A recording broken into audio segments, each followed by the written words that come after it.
Começarmos, então. Muito obrigado, professor Vinícius de Novaes, Rezende Villani, porque agora que a gente reconhece, né, o nome completo do seu amigo, a gente só conhece por apelido normalmente, né? No meu caso é Bonito, né? E no caso dele é Batata. Enfim. Mamãe sempre me falou de Bonito, então você que tá achando que não, que ele tá se achando, você tá chamando minha mãe de mentirosa, então vai ser meio que problema agora, tá bom? Tô brincando, pessoal. Vamos lá, então? Pode ser? Começamos a nossa conversa de hoje, sabadão na Marginal, que será, é nós, vamos até o final, das 3h40. Tudo bem? Boa aula para todo mundo aqui. São 2h35. E a conversa que nós teremos, junto aí, espero que o professor Vinícius fique conosco aí, aguentando as conversas sobre animais, né? A gente termina, valeu pela companhia, professor. Então, o que vai acontecer? A gente vai dar enfoque a alguns principais grupos de animais. A gente já trocou ideia sobre os primeiros grupos de animais. Foi interessante, né? A gente foi até de forma mais tranquila para analisar algumas características dos primeiros grupos dentro do reino animal. E agora eu quero fazer com vocês uma aula um pouco mais eficiente, tudo bem?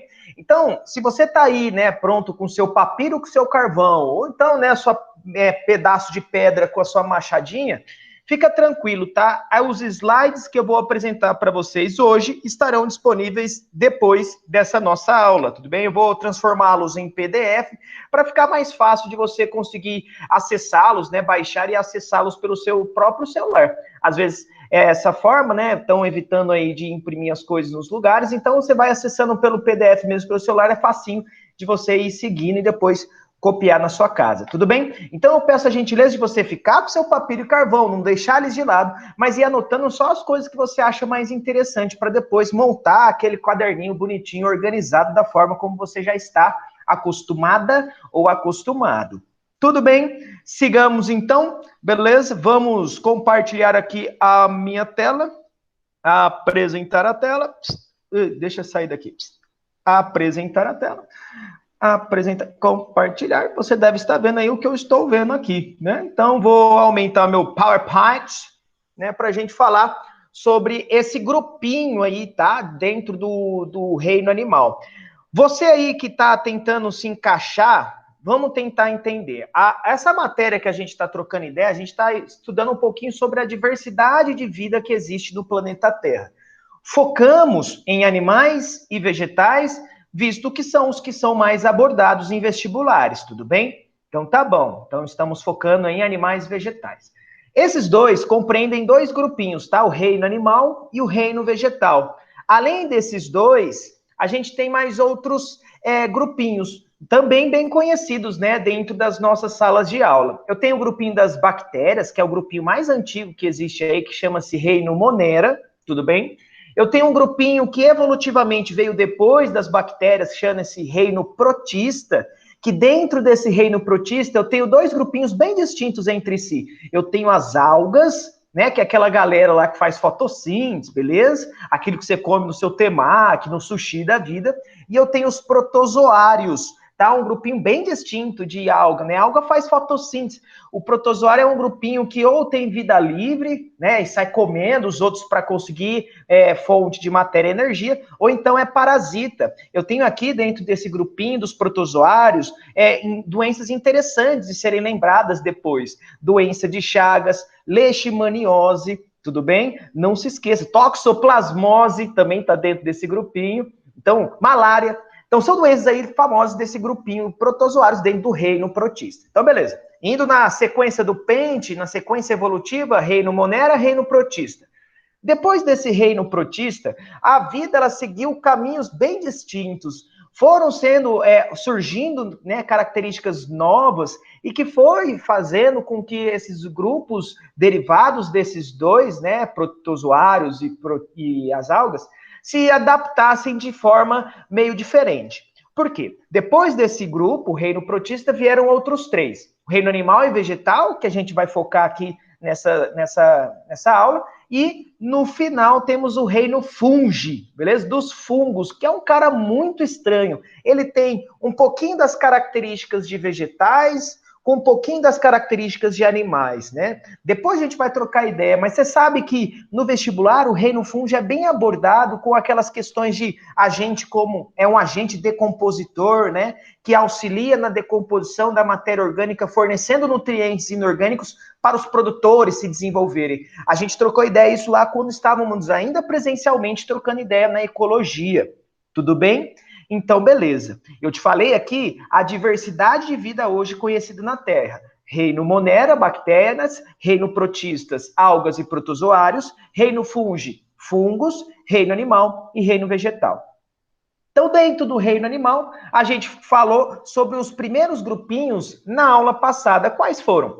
Poríferos, primeiro grupo, né, dentro do reino animal, a gente chama de filo, tá? Então, filo porífera.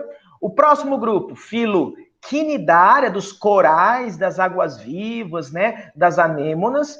E depois desse grupo veio plateumintos. Depois desse grupo vem os nemateumintos. Tudo bem? Aqui, tchutchuca e tchutchuca, a gente fala especificamente das doenças causadas por nemateumintos, por justamente ser aquilo que provavelmente vai cair na sua prova de vestibular. Tudo bem? Então, dentro desse 4º grupo, né? Porífero, quinidário, plateuminto e agora nemátoda, nós temos essas doenças famosas aí causadas pelos nemátoda. Ascaridíase, que é a lombriga, beleza? Ancilostomíase, que é o famoso amarelão ou doença do Jeca Tatu, filariose, que esse é o nome chique dado para elefantíase, e oxiurose, que é uma doença comum, né, de locais que tem pouco saneamento básico, né, e a pessoa normalmente fica coçando, né, a região perianal, e às vezes, depois de coçar, leva a mão na boca, fica se autocontaminando, beleza? Então, é comum o professor falar que isso aqui é doença de aluno, né? Porque aluno não para quieto, aquele que não para quieto na carteira é esse aqui, que tem oxiurose. Você vai ver o que é, tá? Mas foca, se você quiser estar aí focando, focar em ascaridíase e o amarelão, que são duas doenças bem batidas em vestibular. Então, vamos lá. Segue o jogo. Doenças de nematóides, doenças causadas por esse quarto filo na linhagem evolutiva dos animais, chamado nemátoda. Então, a lombriga, tá? O nome específico da lombriga, Ascaris lumbricoides. Na biologia, pessoal, nome científico sempre vem assim, tá? Ó, destacado no texto. Como tá destacado? Eu sublinhei, beleza? Além de estar em itálico, não sei se você percebe aí, né? Dá uma tortadinha na cabeça, você vai perceber. Mas além de estar em itálico, eu sublinhei. Toda vez que você for escrever esse nome aqui, quem é o agente etiológico, o agente causal, o causador da doença ascaridíase? Você tem que escrever desse jeitinho, ó. Primeira letra maiúscula, todas as restantes minúsculas, e tem que estar sublinhado, tudo bem?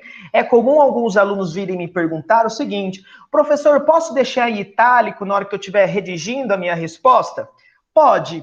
Muito provavelmente o corretor da sua questão não vai considerar que você destacou e aí acaba tirando ponto de você. Por quê? Ele não sabe se você escreveu de lado apenas porque realmente sabia ou porque estava escrevendo de lado, beleza? Então é importante vocês sublinharem, tá? Vestibulares que têm aí essa segunda fase, se vocês forem prestar vestibulares com segunda fase, questões dissertativas, é necessário saber disso, tá? Qualquer nome científico. Então, beleza. Agente etiológico, Ascaris lumbricoides. Esse aqui é um tipo de doença que o Ascaris, a lombriga, tem apenas um hospedeiro. Quem é esse hospedeiro? É nós ou, em alguns casos, o porco, tá? Então fica de porco para porco, de homem para homem. Tudo bem? E normalmente você adquire essa doença através de alimento ou água contaminada com ovos de lombrigas, né, que se reproduziram em determinada parte do sistema do corpo daquele ser humano contaminado, que você já vai ver, tá? Pessoal, essa sequência que eu coloquei aqui, ó, agente etiológico, quantos hospedeiros tem e qual é a forma de você contrair a doença, eu coloco nessa sequência e dou destaque a princípio dessa forma, porque normalmente quando a gente está abordando questão do Enem, ele fala sobre isso. Ele não vai te perguntar literalmente qual que é o ciclo de vida, né? Quais são as formas lavais, os nomes das não, tá, pessoal? Ele quer saber como você contrai, quais são os hospedeiros que tem, para justamente você saber medidas profiláticas, ou seja, medidas de contenção, de prevenção dessa doença, belezinha? além também de você entender quem que é o agente causador dessa doença. Então, ó, esse slide aqui, ó, é tchutchuco, beleza. Mata quase todas as questões que vocês precisam resolver de ascaridíase, tudo bem? Então, beleza. Agora, o que tem de interessante nesse grupinho dos nematódios, tá? De maneira geral, e a lombriga serve muito bem como exemplo. É que o desenvolvimento desses animais, ele não é direto que nem nós. Como assim desenvolvimento direto, professor? É o seguinte, na hora que vai lá, mamãe e papai fazem o pepecinho, né? Acontece a fecundação do óvulo pelo espermatozoide. O que acontece? Essa célula vai sofrendo sucessivas divisões celulares e vai se desenvolvendo, crescendo e já nasce uma miniatura do adulto. Ou seja, não surgem novas braços, pernas, novas características, novos órgãos do indivíduo jovem para o indivíduo adulto. Portanto, nesse caso, no nosso caso, nós temos um desenvolvimento chamado desenvolvimento direto, tudo bem? Agora, na lombriga, a gente tem larvas, ou seja, no caso, a gente nem chama de larva, a gente chama de jovem, mas pode chamar de larva. E o que acontece? Então, desde o ovo até a lombriga adulta, esse animal ele vai sofrendo mudanças morfológicas. E essas mudanças morfológicas, no nosso caso, para a gente entender o ciclo de vida dessa doença, elas acontecem em determinados locais do nosso corpo. Então, vamos ver como é que é? Mais ou menos assim. Nossa, nada a ver aqui, ó. Deixa eu ver, acho que eu tô com o slide errado, vamos ver. Tô com o slide errado, gente. O que aconteceu? Deixa eu ver se está para frente aqui. Deixa eu pegar outro negócio aqui. Cadê, gente? Nossa, que feio, professor. Que feio. Nemátoda. Era para estar aqui, gente. Eita. Então eu vou te explicar. Vou melhorar isso aqui, então. Vem comigo. Então é o seguinte. Vou pegar no Google aqui, já que deu pau aqui nas meus slides. Google, vamos colocar aqui a ciclo hepatocardiopulmonar. Olha o nome que tem o ciclo de vida dessa doença. Como assim, professor? Vou te explicar. A lombriga, então, ela eclode, então, dos ovos que estão aí na água ou alimento contaminado e você come isso. Então, é o hábito, né, clássico do ser humano de comer cocô, beleza? É lógico, você não come cocô, né, pessoal? Mas o que acontece, na verdade, é que você tem o hábito de se alimentar, beleza? Então, vamos ver se é esse aqui, não é esse aqui. Você tem o hábito de se alimentar de alimentos contaminados, tudo bem? Então, no caso, o que vai acontecer? Na hora que você se alimentar desse alimento contaminado, o ovo vai parar no seu intestino, tá? E esse ovo vai eclodir em uma larva, beleza? Essa larva aqui chegou comigo. Chegamos. Ancilostomose, não. Ascaridíase. Tá aqui, ó. Então, beleza. Presta atenção aqui no cantinho da minha tela. Vou aumentar aqui para ficar mais fácil. Então, beleza. Então, o que acontece? Você se alimenta, né, desse ovo, ele vai parar lá no seu intestino, e no intestino, pessoal, o que vai acontecer? Esse ovo ele vai eclodir em uma larva que vai penetrar pela camada, pelo endotélio, perdão, pelo epitélio do intestino e vai entrar na nossa corrente sanguínea. Então, a primeira coisa que vai acontecer com a lombriga é eclodir no seu intestino e penetrar nos seus vasos sanguíneos. Daí chega um grupo, né, de vasos sanguíneos chamado um sistema sistema porta-hepático. Então, sai do intestino, vai para o sangue, e aí chega nesse sistema de vasos sanguíneos chamado sistema porta-hepático. O nome porta-hepático faz sentido que leva para alguma coisa que tem a ver com hepático. Hepatite, você já deve ter ouvido falar dessa doença. É uma doença causada que agride o nosso fígado. Então, o primeiro lugar que essa jovem da lombriga vai parar é no fígado, tudo bem? Então, sair do intestino, passo para o sangue, do sangue vai para o fígado. Ele dá um tempo ali no fígado, depois pega carona com o sangue e vai parar no coração, beleza? Então, saindo do fígado, esse animal vai para o coração, sofre uma pequena metamorfose, beleza? Então, se a gente voltar aqui no slide, ó, voltando no slide, eu tenho o ovo que eclode no intestino e vai parar no sangue. No sangue, quando ele chega no coração, ele vira uma terceira larva, beleza? Essa terceira larva é chamada jovem 3. Ah, eu preciso saber desses números? Não. Só entenda que ele sai do intestino, vai parar no sangue, depois do sangue vai para o fígado, do fígado para o coração e, por último, né, praticamente a última escalada do desenvolvimento desse animal é ir parar no pulmão. Te juro, vai parar no pulmão. Então, por isso que o ciclo de vida, como eu falei para vocês, chama-se ciclo hepato-cardiopulmonar. Novamente, ciclo hepato de fígado, cardio de coração, pulmonar. Beleza? Tanto é que é comum em parasitoses de lombriga acontecer a seguinte coisa, tá? É o pegar e ter tosse, né, ter sintomas de pneumonia, e devido a esses sintomas, o que vai acontecer? A pessoa pode ir lá no médico, dependendo da forma como foi, né, aconteceu a consulta dessa pessoa, ele pode passar batido dessa infecção de lombriga. Ele pode ser tratado por uma infecção pulmonar apenas. Só que o que está acontecendo para a manifestação desses sintomas? O verme ele está escalando o pulmão. Ele saiu do coração, foi parar no pulmão pela corrente sanguínea e está escalando o pulmão. E aí você vai sentindo ele escalar, beleza? E na final, ele chega nessa partezinha aqui na nossa gargantinha, né, que é a glote, e você faz o que com ele? Engole novamente, beleza? Olha só isso. Você engole o verme novamente. Não é nojento? É nojento. Tanto que, às vezes, em infecções que são bem, um número, né, de lombrigas bem grande na pessoa, às vezes, nessas tosses, né, acaba até saindo pelo nariz, ou então na própria tosse, saindo alguns exemplares dessas larvas da vida, beleza? Essas larvas, elas vão mesmo migrando e acaba gerando esse problema aí. Mas, enfim. Você engoliu, pessoal, a lombriga, agora adulta, vai parar lá no seu intestino. No seu intestino, se reproduz, produz novos ovos e assim fecha o ciclo de vida. Então, presta atenção, já que a gente não está com slide. Então, eu tenho Ascaris lumbricoides, agente etiológico. O único hospedeiro, homem, portanto, homem passa para homem. Como que passa para homem? É a partir dos ovos que estão presentes em alimentos ou águas contaminados. Após a alimentação desses alimentos, com a presença dos ovos, os ovos eclodem no intestino, fazendo com que essa larva penetre no nosso sangue e faça um ciclo dentro de órgãos do nosso sistema.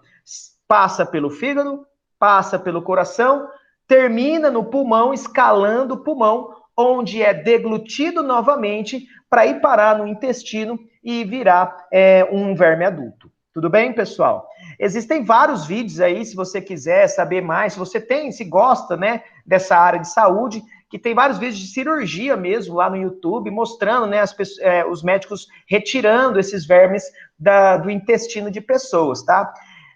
Sintomas quando o verme está no intestino, porque até agora a gente falou nos sintomas que estava o verme no nosso pulmão. Sintomas do verme no intestino. A falta de nutrientes, obviamente desnutrição. Normalmente você até brinca com as pessoas quando estão com fome, né? Nossa, tá me dando uma lombriga de alguma coisa, né? Faz sentido as pessoas falarem isso, porque se tá com lombriga de alguma coisa é porque tá sentindo fome. Se realmente estiver com lombriga, a lombriga, na hora que está no intestino, ela morde um pedaço do seu intestino, começa a vazar sangue e ela começa a engolir, a comer esse sangue. Tudo bem? Comendo esse sangue, acaba acarretando, então, a falta de nutrientes. Beleza? Uma outra coisa interessante que tem no sangue é as hemácias, que são aqueles glóbulos vermelhos, células extremamente importantes para a condução do oxigênio no nosso corpo. Então, se falta hemácia, causa um outro sintoma chamado anemia, beleza? Então, além de desnutrição, pode-se causar, com a presença do verme adulto no seu intestino, a anemia, devido à falta de hemácias, que está sendo roubada, servindo de alimento para esses vermes.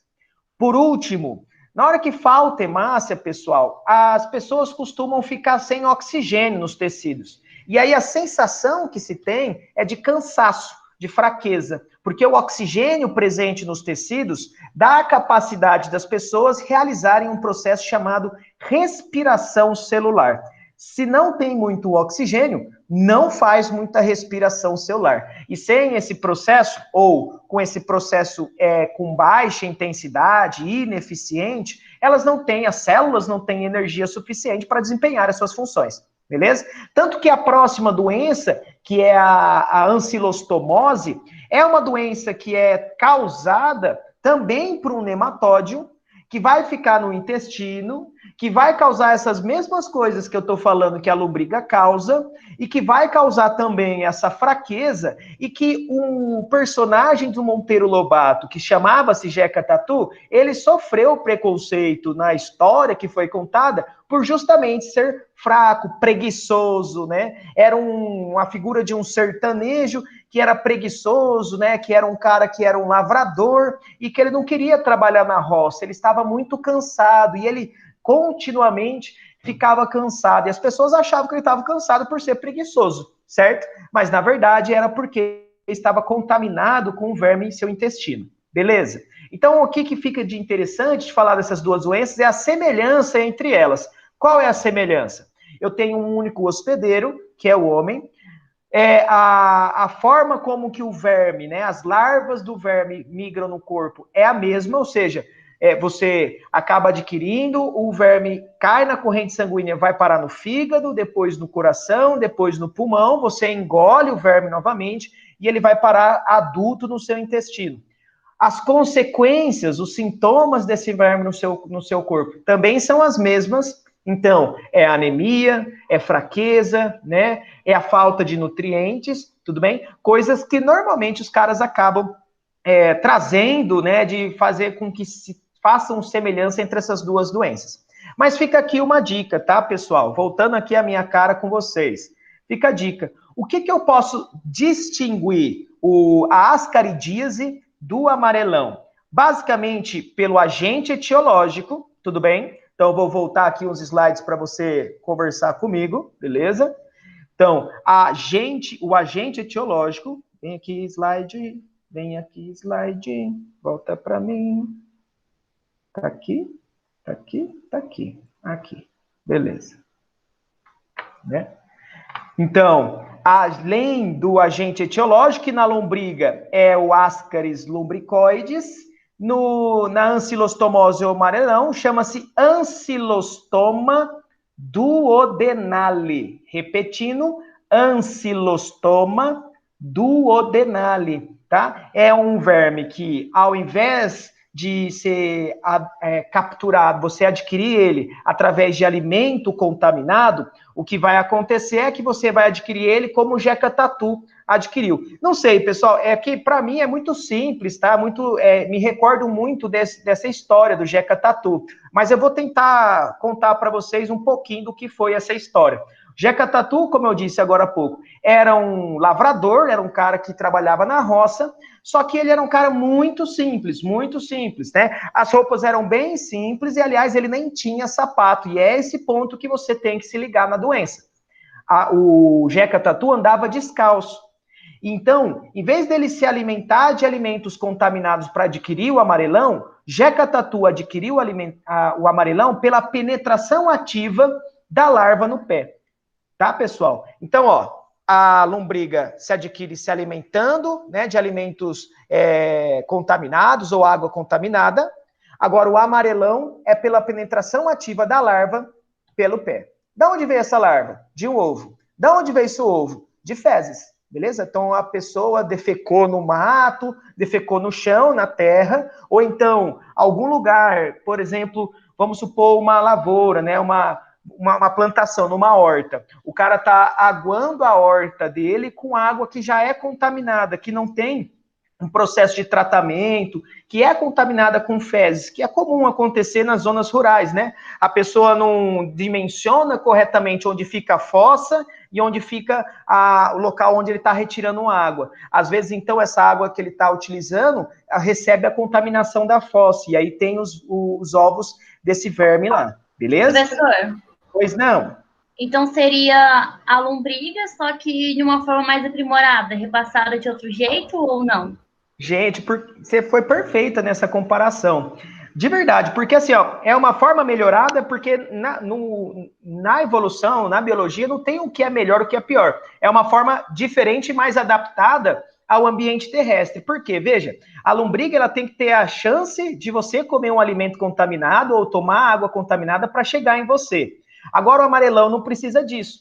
O Ancylostoma duodenale não precisa disso. Por quê? Apenas ele, né, os ovos chegando na terra, ele consegue eclodir numa larva que consegue sobreviver na terra. Agora, o que ela tem que ter? O que o nosso hospedeiro, nós temos que ter? A gente tem que ter o contato direto com a larva, né? Com a pele desprotegida, tudo bem? Então, perfeito. A diferença é, o ciclo de vida, mesma coisa. Mas quais são as diferenças? Eu tenho Ancylostoma duodenale no amarelão e eu tenho Ascaris lumbricoides na lombriga.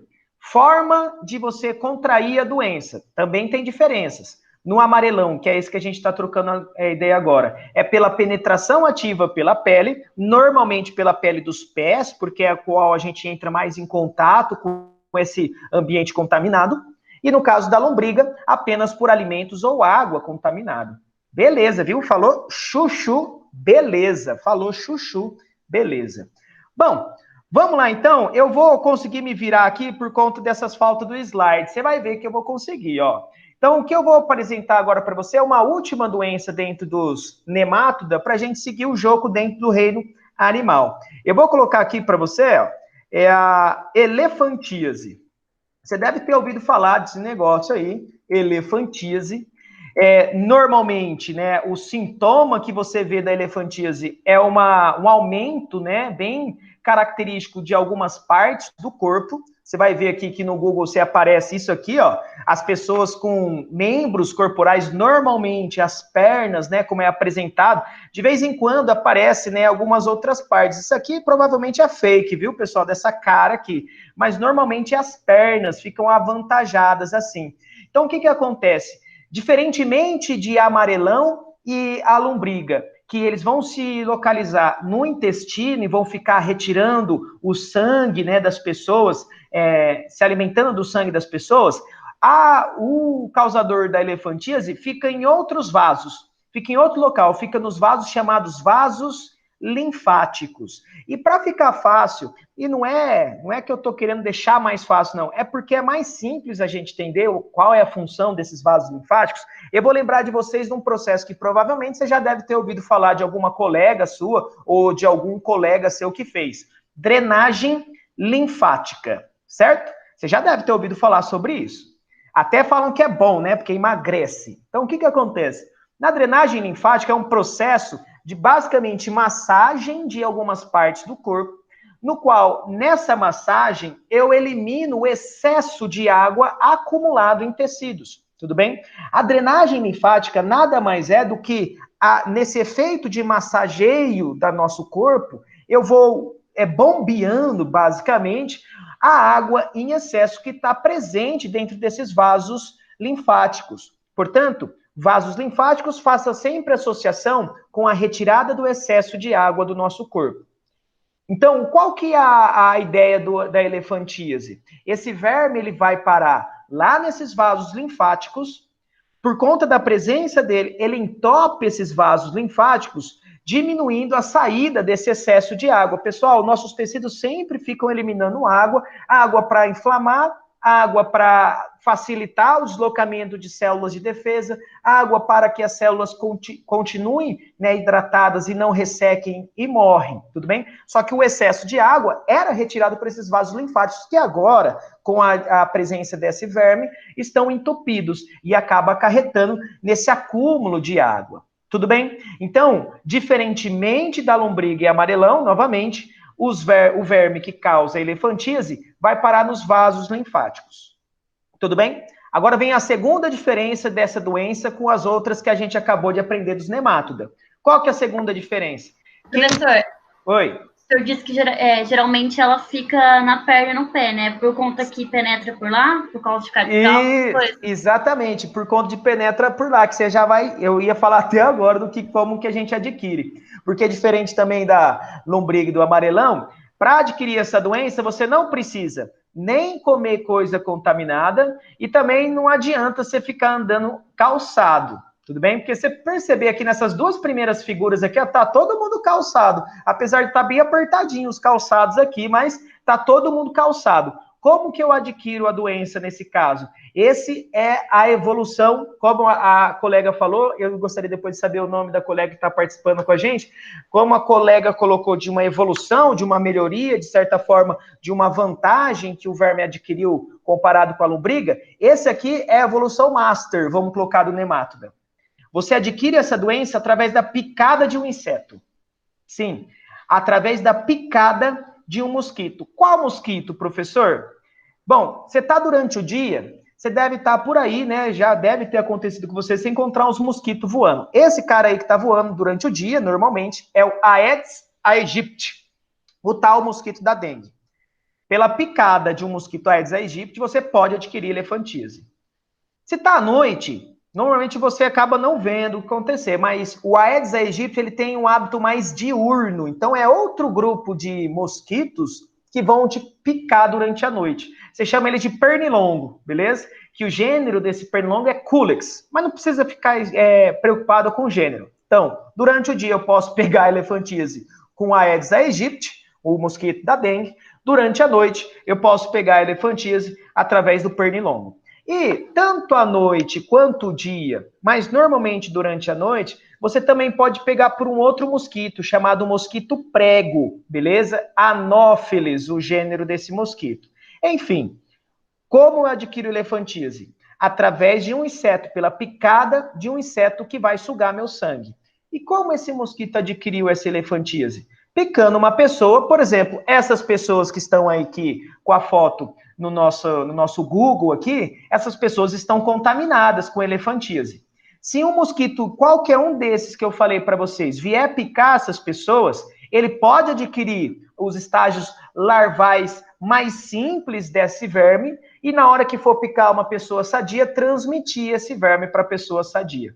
Então, uma das medidas profiláticas mais interessantes no caso da elefantíase é que tratamento do doente, o mais urgente possível. Porque mosquito a gente sabe que temos que, podemos controlar, colocando tela em nossas casas, utilizando, né, os repelentes da vida. Mas quase, né, pensando ainda o Aedes aegypti, que é um mosquito extremamente adaptado à sobrevivência com o ser humano, quase nunca a gente chega a 100% de êxito nesse tipo de medida profilática. Então, qual que é o melhor? Rapidinho, só deixa eu terminar. Então, qual que é o melhor nesse caso? É a gente tratar essas pessoas, como o caso da foto, para que elas não consigam transmitir para os mosquitos que picarem elas a doença. Pode falar. Eu poderia pegar, no caso, a dengue e essa larva também junto? Tipo, pegar a doença da dengue e pegar a elefantíase junto?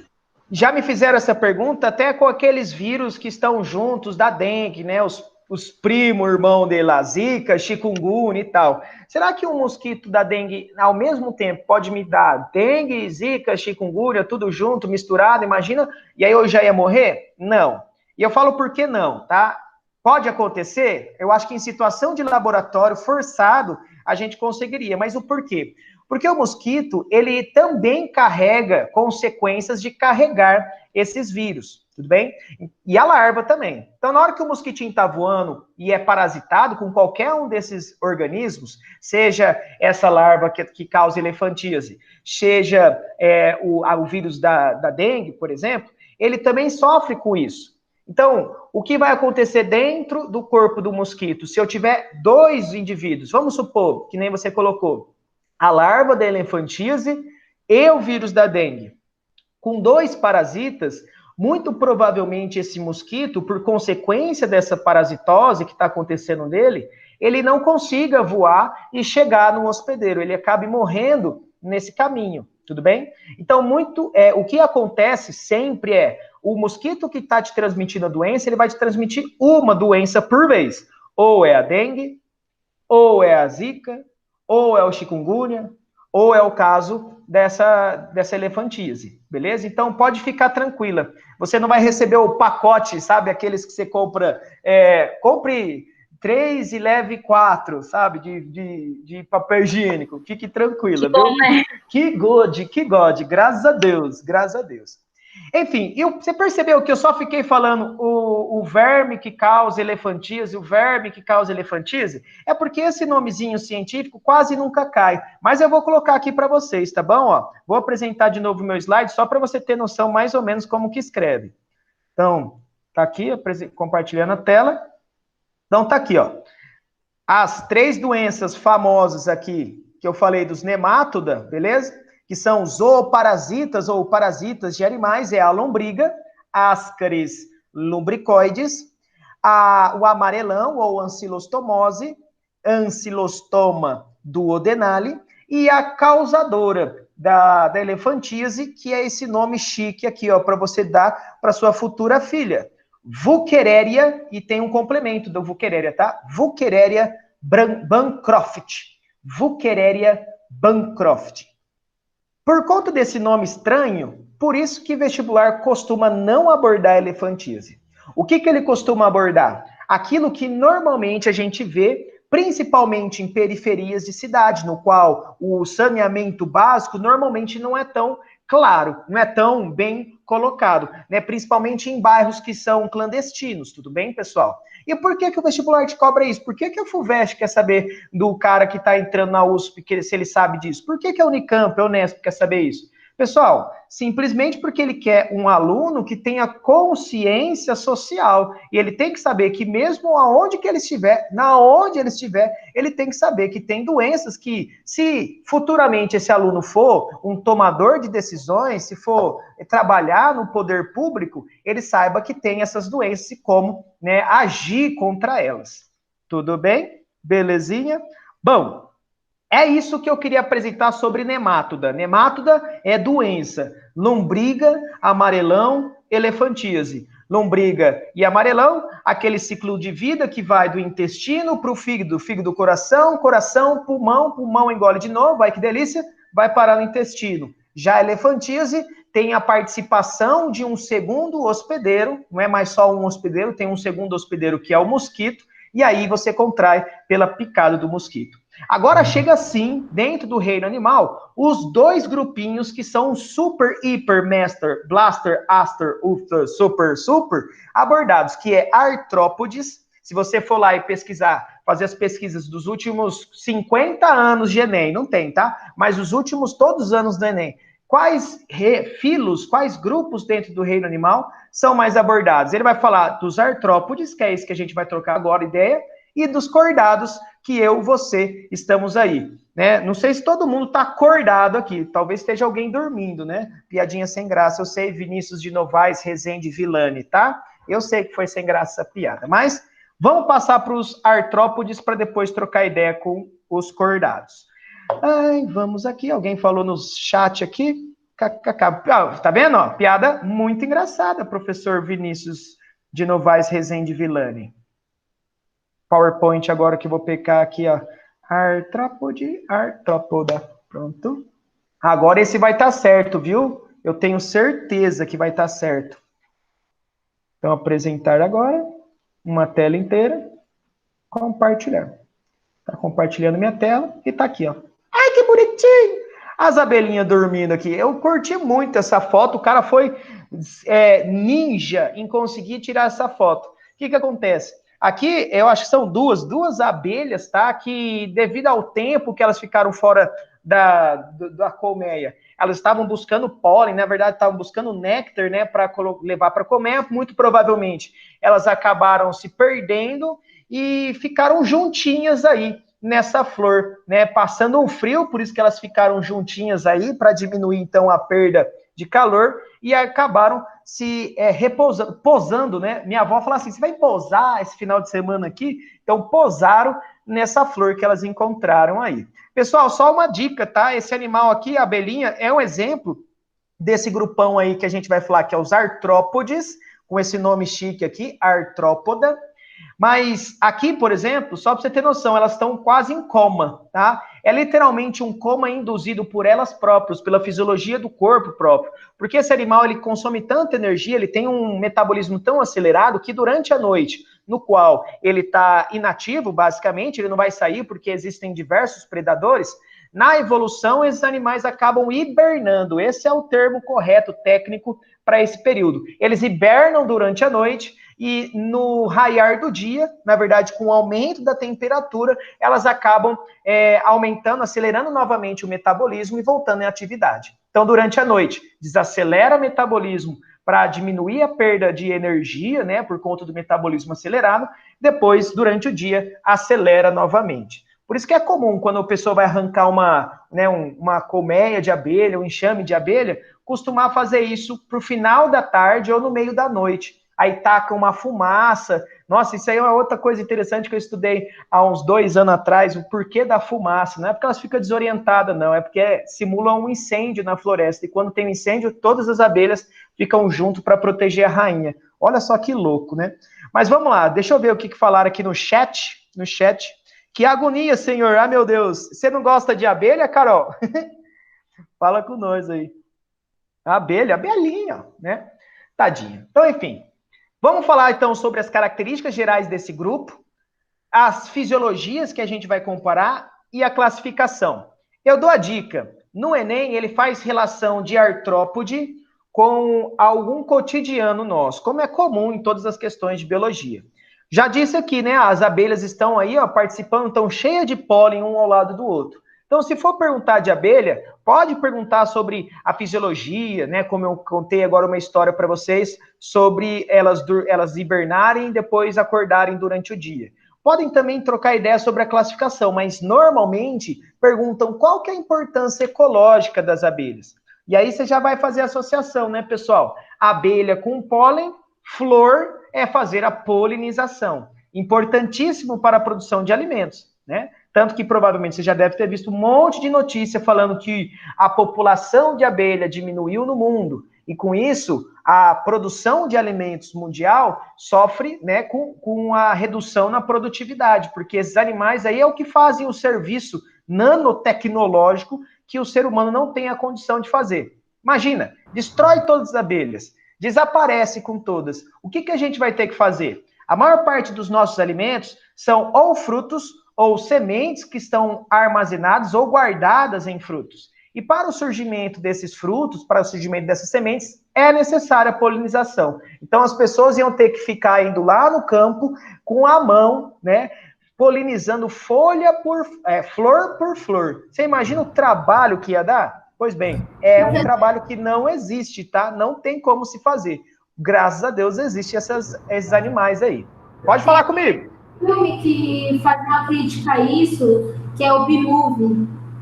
Isso, o B-Movie. Eu gosto muito desses filmes assim animados, que nem Vida de Inseto, tá? É um outro excelente filme para assistir e trocar ideias sobre a vida de inseto, que é um grupinho aí dentro dos artrópodes. B-Movie, tá? E o Vida de Inseto é muito legal, tá? No Vida de Inseto é interessante porque trata sobre a vida social, né, de uma formiga. E aí vale a pena assistir, vale a pena assistir. Aliás, se vocês forem assistir, o que vocês tiverem de pergunta, assistam, na verdade, é o que eu tô falando, viu? Assiste. Se vocês tiverem alguma pergunta, alguma coisa, pode mandar, viu? Eu tô open, eu tô lá no grupo do Zap, então pode mandar, que na medida do possível eu vou respondendo. Então, beleza, vamos falar quem que são esses artrópodes. Bom, já dei uma adiantada, né? Tem inseto nesse meio aí desse grupo. Mas são quem? São animais aquáticos e terrestres, cuja principal característica, pessoal, é ter articulação. Tanto que o nome artrópoda é dado para isso mesmo, para te simbolizar isso. Artros, articulação, podos, pé, beleza? Então, são animais dotados com pés articulados, basicamente isso. Vantagem de ter pé articulado. Vamos comparar com a lombriga? Beleza. Como que você acha que uma lombriga se movimentaria? Vamos pensar na vida. Como que uma lombriga se movimentaria? Ela se movimenta basicamente por contorções, né? Tipo aquela dancinha de minhoca, né? Então, pois bem, é basicamente isso. Por contorções, né? Por torcendo o corpo. Então, tem uma direção correta? Uma lombriga macho, por conta desse contorcionismo, ela consegue ir em busca de uma lombriga fêmea e conseguir se reproduzir? Não. Elas são passivas a isso. O que tem que acontecer é que tem que ter todo um ciclo de vida precisa a existência lá do ser humano se contaminando para ele chegar a encontrar um parceiro sexual. Nesse caso, pessoal, nos artrópodes, a existência desses pés articulados facilitou a locomoção deles e, portanto, com uma locomoção melhor ocorrendo, o que vai acontecer é que eles vão encontrar mais facilmente parceiros para acontecer a reprodução e gerarem mais descendentes. Hoje em dia, 80% das espécies de animais no planeta Terra são desse grupinho. E é por isso também, obviamente, que o vestibular costuma abordar com vocês, beleza? Eu escutei um barulhinho aqui, será que alguém falou para mim aqui? Ah, que a imagem é agonizante, beleza. Então vamos seguir o jogo. Qualquer coisa, pessoal, você pode abrir o seu microfone e falar, viu? Que aí a gente vai dando seguimento na aula. Então, quais são os grupinhos, tá, pessoal? São 5 classes. Eu coloco classe aqui entre aspas, tá? Mas são 5 grupos importantes dentro do filoartrópoda. Um que chama aracnida, que englobam aranhas e escorpiões. Eu tenho os crustácea, que são os crustáceos, que inclui camarão, lagosta, caranguejo, siri, tudo bem? Oi? Eu tenho uma pergunta quanto ao camarão. Ele é considerado a barata do mar? Ah, a gente não pode falar barata porque barata está no grupo depois dos crustáceos, dos insetos, tá? Mas entenda que talvez a função ecológica do camarão no mar possa ser semelhante da barata para nós. Então, ó, vou seguir o jogo. Os insetos, tenho vários exemplos, como é o caso das baratas, beleza? A barata é um inseto. O que a barata faz? Ela se alimenta dos restos de alimentos de matéria orgânica que está solto na sua casa, que está solto no esgoto, por exemplo. Então, na verdade, é a lixeira, beleza? Então, ela está pegando, comendo o que sobrou, tudo bem? Agora, olha que interessante. Os camarões comem o quê? Justamente isso também. Então, se a gente pensar dessa forma, sim, os camarões são as baratas do mar. Agora, se a gente for falar sobre classificação, camarão está num grupo dos artrópodes, se chama crustácea, que tem uma característica morfológica do corpo totalmente diferente dos insetos nos quais a barata está inclusa. Tudo bem? Tinha gente falando sobre comer camarão e tudo mais, aí uma pessoa falou assim, você tem nojo de barata, mas come um camarão.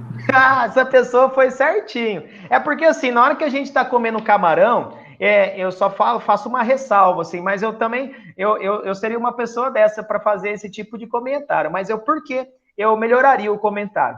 Porque o camarão que a gente come, por exemplo, o que você compra no supermercado, eu tenho vários tipos, né? Eu tenho o camarão de água salgada e o camarão de água doce. Mas todos eles, normalmente, são produzidos em cativeiro, tá? Então, nos rios, eles vão lá, fazem, né, sítios, basicamente, subaquáticos, no qual essas caixas, esses sítios, são desenvolvidos, esses camarões. Ali, eles são levados a se alimentar, né, da matéria orgânica que vai passando do rio, e também os criadores, né, dependendo de que tamanho, qual investimento ele quer fazer nessa criação, ele acaba dando alimento para esses camarões também. Quanto mais alimento, o camarão cresce mais, quanto mais espaço e menos camarões por metro quadrado tiver, ele cresce mais, então você tem um produto de poder, né, comercial maior. Mas, enfim, a barata, essa que a gente vê às vezes, né, perto da nossa casa, né, nas ruas, é uma barata que ela está totalmente cheia de micro-organismos, né, de bactérias e tal. Esses camarões, o que aconteceu? Eles foram capturados do rio, passaram por um processo intensivo de limpeza para aí sim ser comercializado. Agora, se a gente pegar as baratas que algumas empresas vendem como fonte de alimento mesmo, é a mesma coisa. Então, se você tem nojo de barata, você deveria ter nojo pelo hábito alimentar muito parecido de camarão também. Pessoal, os índices de intoxicação por conta de frutos do mar, a gente coloca de maneira geral, assim, frutos do mar, que incluem o camarão, que incluem lagosta, que incluem mexilhão, que incluem ostra, são todos animais que normalmente se alimentam dos restos, né, que estão presentes no ambiente aquático. E esses restos presentes no ambiente aquático incluem metais pesados, incluem agrotóxicos, incluem, né, matéria orgânica que já está apodrecida. Então, o que acontece? Esses animais estarão com a presença desses metais pesados, tá bom? Eu estudei Nebilce, né, assim como o professor Vinícius aí, mas No IBIUS tinha um laboratório de toxicologia ambiental e num dos trabalhos lá eles só trabalhavam com camarão. Eles ficaram estudando camarão quase 10 anos. E nesse trabalho era justamente para entender como o camarão poderia ser um bioindicador de contaminação de determinado ambiente aquático. Então, sim, o que a pessoa falou para você, ela estava certa, sim.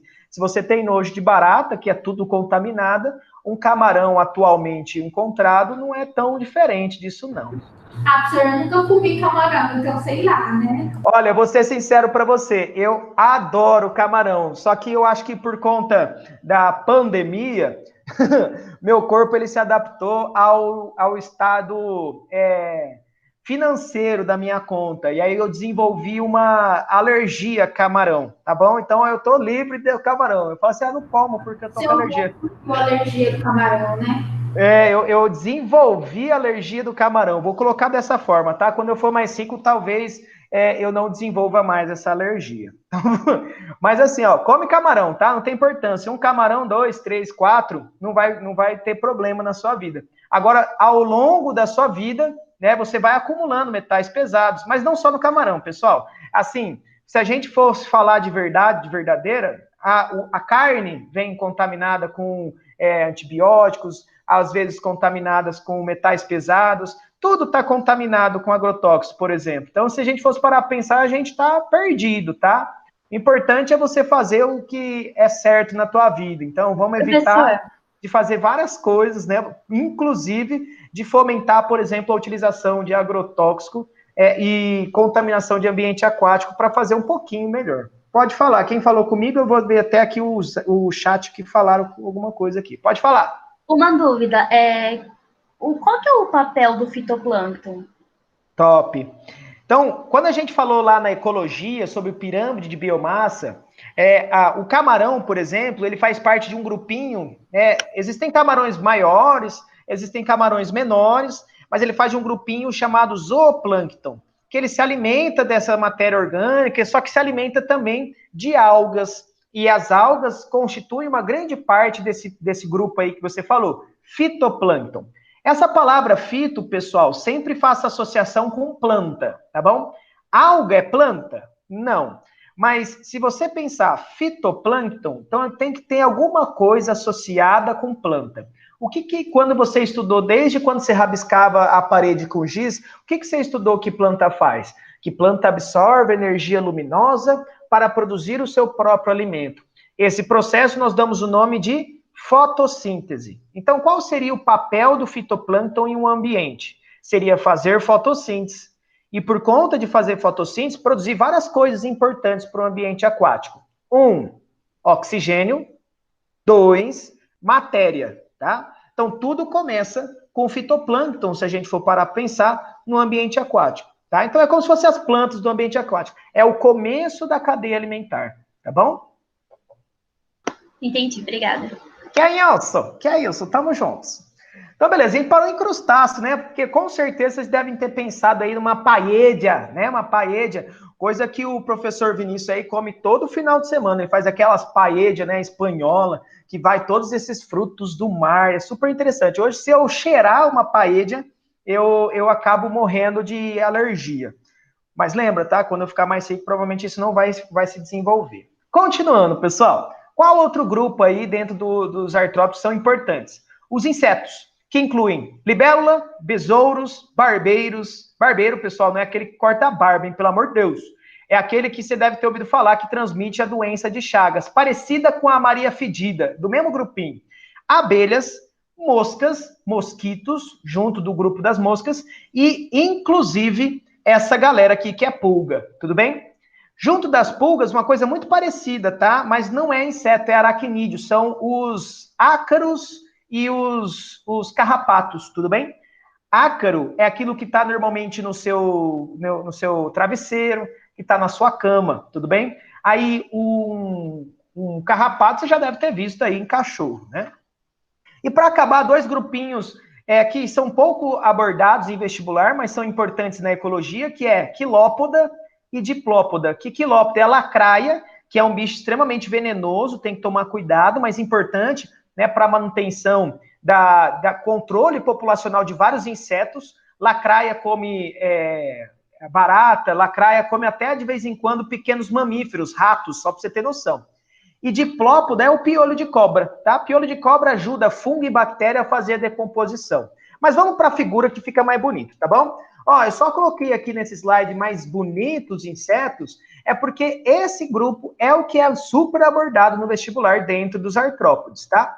Características interessantes do... Oi? Eu posso criar uma lacraia no meu banheiro? Porque sai barato toda noite. O que você quer fazer no teu banheiro? Não entendi. Criar uma lacraia no meu banheiro para comer as baratas. Ah, sim. Só toma cuidado para nenhuma criança ir lá e pisar na lacraia, viu? Porque a lacraia, tadinha, ela vai se alimentar das baratas, na hora que acabar todas as baratas, ela vai começar a buscar no resto da tua casa comida. E aí vê um negócio grande, um macaco gigantesco, cabeça gigantesca, como é o nosso caso, ela vai se assustar e aí tem um negócio, né? Ela tem um fórceps, que é como se fosse uma mandíbula bem grossona com glândulas de veneno e vai te morder. Aí não é legal não, viu? Lacraia, dependendo da espécie, tem veneno que te mata em 15 minutos. Então, vamos fazer o seguinte, deixa os escorpião que tá comendo as baratas aí de boa aí, beleza? Ah, não quero escorpião. Contrata um gambá. Gambá gosta muito de escorpião. É melhor matar com chinelo mesmo. Chinelada. Eu gosto da chinelada, é isso aí. Então vamos lá. Características de artrópodes que eu preciso saber, pessoal. Primeiro é que ele tem um esqueleto, tá? Faltando 10 minutinhos para nós acabarmos a aula, depois eu concluo na próxima aula os cordados junto com os vegetais. Mas vamos lá. Ele tem um esqueleto externo. O seu esqueleto de osso, né, de cálcio, basicamente, ele fica guardado dentro do seu corpo. Dos artrópodes, esse esqueleto ele fica externo. Então, o que que acontece? É como se fosse uma armadura. Pessoal lá da Idade Média, né? Daqui a pouco o professor Ubaldo da história vai chegar aqui, você pode perguntar. Aí tinha aqueles caras que eram sarados, né? Trincado, entrava na armadura tranquilo. Agora, conforme vai passando a idade, o professor Vinícius aí pode falar melhor, mais com propriedade sobre isso, mas conforme vai passando a idade, a gente vai crescendo, lateralmente, entendeu? E aí, com essa armadura, vai chegar um momento que a armadura vai ficar um pouquinho, né, apertada. No meu caso, é a roupa, né? Então, você chega nas férias ou chega numa quarentena, você vai meio que crescendo lateralmente. E aí, o que você precisa fazer com a sua roupa? Para conseguir sair com roupa, né, na rua? Você tem que trocar de roupa, pegar uma maior. E é o que os artrópodes fazem. Todos eles, incluindo o camarão, tá? Então, todos os artrópodes têm um esqueleto externo. Por isso que ele chama-se exoesqueleto. Esse esqueleto é formado por um carboidrato fibroso chamado quitina. Por isso, exoesqueleto quitinoso. Aqui o exemplo do lado direito nessa figura é a cigarra, que ela está saindo do seu exoesqueleto quitinoso. E nesse momento que ela sai, pessoal, é esse momento que ela consegue crescer. Então, olha só como é a curva de crescimento de um animal normal, comum, como é o caso nosso, e a curva de crescimento de artrópodes. Nos outros animais, como é o nosso caso, a gente vai crescendo aos poucos durante a vida, e ao longo, né, da vida, do passar da vida, o nosso crescimento ele vai se desacelerando, né? A gente cresce bastante até os 8 anos de idade, dá uma estacionada, aí dos 13 para frente dá mais uma espichada, né? Que normalmente a gente fala dessa forma, é o momento do espichão. Mulheres crescem, normalmente se desenvolvem mais rápido, né? Anteriores aos homens, e depois lá pelos 23 volta, dá mais uma espichada e depois estaciona. Esse é o tipo de crescimento que nós temos, com essa curvinha rosa que está aqui no seu slide. Beleza. Agora, como que acontece com os artrópodes? Vamos pensar lá no encontro de eixos, aqui, ó, no ponto onde eu tenho o encontro dos eixos das ordenadas, que é do eixo Y, e das abscissas, que é o eixo X aqui. Nesse pontinho onde está meu cursor de mouse. Nesse pontinho, pessoal, volta cursor de mouse, volta. Nesse pontinho, o artrópode nasceu. E aí ele cresce um pouquinho, porque ele vai comendo, ele cresce, beleza? Ele cresce até chegar o momento que ele para. O que aconteceu para ele parar de crescer e ficar esse tempo aqui, ó, constante no tamanho? O exoesqueleto quitinoso dele endureceu. E aí ele vai ficar se alimentando, vai voar, buscar, comer, e dentro do exoesqueleto ele vai crescendo até chegar o momento que está muito apertado esse exoesqueleto. Ele sofre uma alteração hormonal para trocar. Então, olha lá, olha o nome da troca que ele dá, de muda, beleza?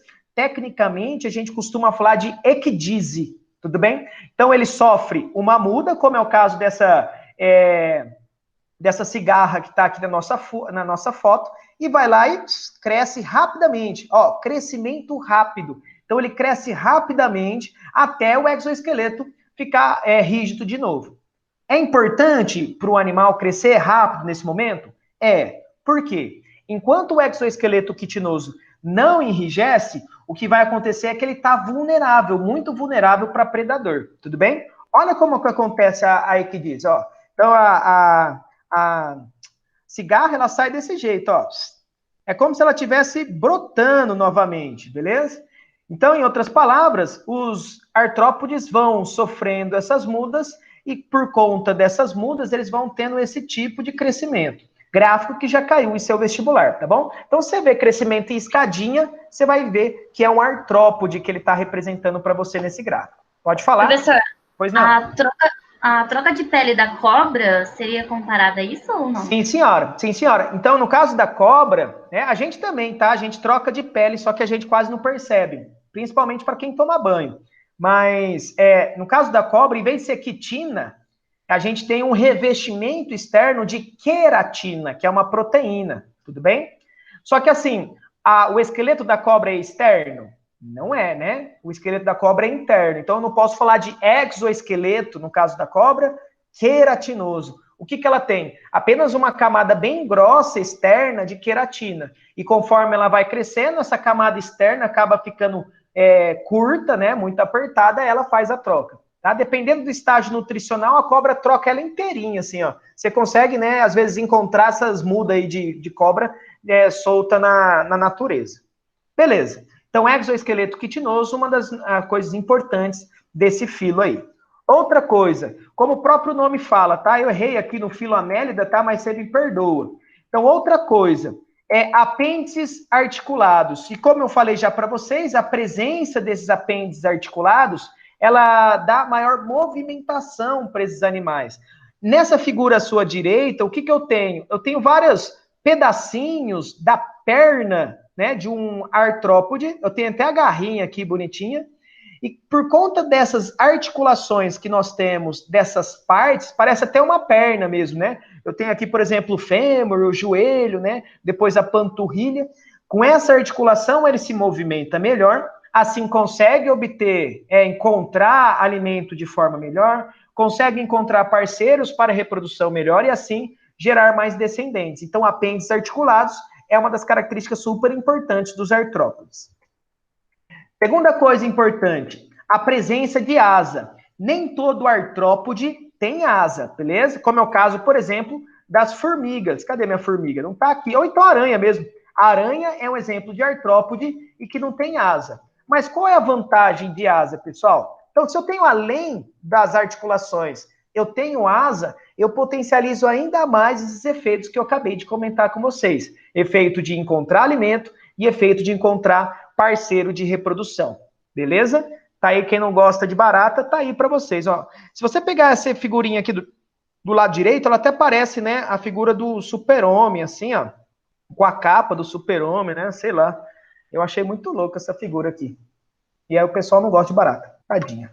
Credo. Agora eu senti agonia. Agora sentiu agonia? Não, espera até o final. Se der tempo, eu vou te mostrar uma figura lá no final, você vai gostar.